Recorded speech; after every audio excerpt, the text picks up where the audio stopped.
Hello and welcome to HMUN 101. My name is Cyndia Yu and I am a rising junior studying physics and economics at Harvard. I am currently serving as the Undersecretary General for Administration for HMUN India 2014, and I will also be directing the Special Political and Decolonization Committee. I'm going to be going over resolution writing. So for delegates in the General Assembly and the Economic and Social Council, the resolution represents the end goal of the committee. It outlines the problems that the committee has considered, and it proposes the solutions that the committee has discussed and debated over the course of the conference. So I'll be going over the who, the what, where, when, why, and how of a resolution. The who is fairly obvious. It's the delegates. It's you. You will come together at conference having thoroughly researched your topic and your country's position and bringing that information to that table. You will work together to come up with solutions to a number of different facets of the topic area that you've explored together. One thing of note is that at HMUN, we do not have sponsors on resolutions, we only have signatories. So that means that if you are a signatory on a draft resolution, you believe that the resolution should be discussed and debated in committee, but it doesn't necessarily mean that you support everything that's written inside. You often work together in your blocks, which are formed by countries that tend to have similar positions or views on a number of different issues. And draft resolutions often come together by mergings of working papers. So it's a great way to practice your diplomacy skills and your negotiation skills as you work together to come up with between 2 and 3 draft resolutions typically that get proposed to the committee and introduced.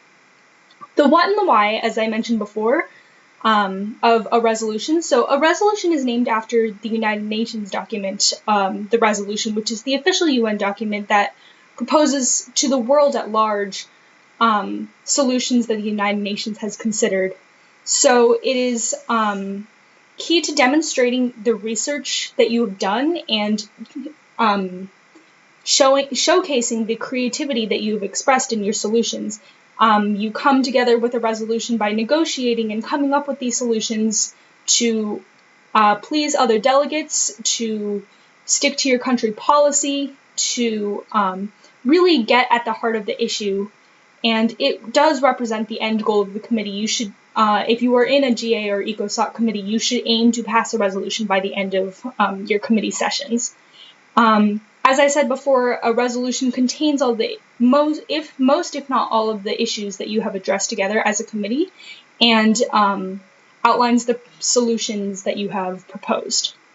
The where and the when of a resolution. So resolutions tend to be written during unmoderated caucuses as well as outside of committee. We do not allow electronics at HMUN, so unless you are a double delegation and someone can be in the back room working, we expect that everyone is in the room at all times when debate is going on. Another important thing to note is that at HMUN, we do not allow pre-writing of resolutions, so you cannot come to conference having already written parts of your resolution. We also don't allow plagiarism, so you cannot borrow parts of your resolution from other documents that you find online in your research or other old UN documents of that nature. If we find out that anyone has been pre-writing or plagiarizing or using electronics in the committee room without explicit permission from your director, this will be your faculty advisor will be notified, and this will disqualify you from awards.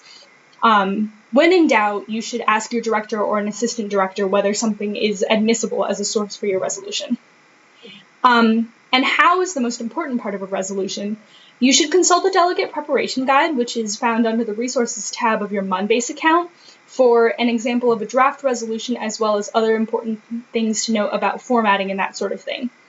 The most important part of structuring a resolution is to remember that it's basically one long sentence divided into 2 different parts. They're the preambulatory clauses and the operative clauses. The preambulatory clauses are the issues that the committee hopes to resolve. It's the issues that you have debated, you have considered.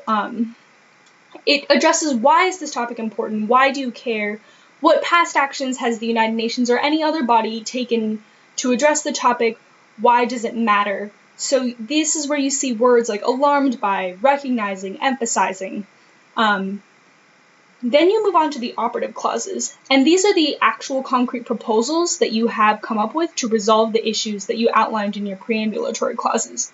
So every single operative clause should contain a who, what, where, when, why, and how. And this is where it's very often very important to have subclauses and sub-subclauses to keep everything in line.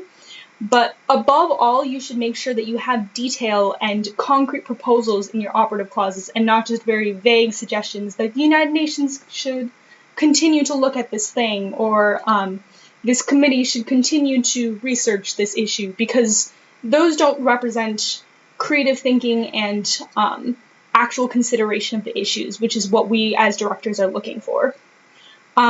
You should refer to your delegate preparation guide for a sample list of preambulatory and operative phrases, which will be really helpful for you in constructing different clauses of your resolution. Another thing we suggest is for you to go and read old United Nations documents and that sort of thing, so you get an idea of what actual past resolutions have looked like. And if you have any ideas about your topic or anything else as you're reading the news or that sort of thing, practice just converting a sentence into a preambulatory clause if it's an issue that should be addressed in the future, or converting something into an operative clause if it's a solution that someone has proposed or if you've thought of yourself. Even though you can't bring these things explicitly to conference, it definitely helps in practicing those skills and learning how to use that sort of phrasing for your resolution. If you have any other questions, you should feel free to contact myself or any other member of the HMUN India team. And we look forward to seeing you in Hyderabad for the conference come August. Good luck with your research and preparation.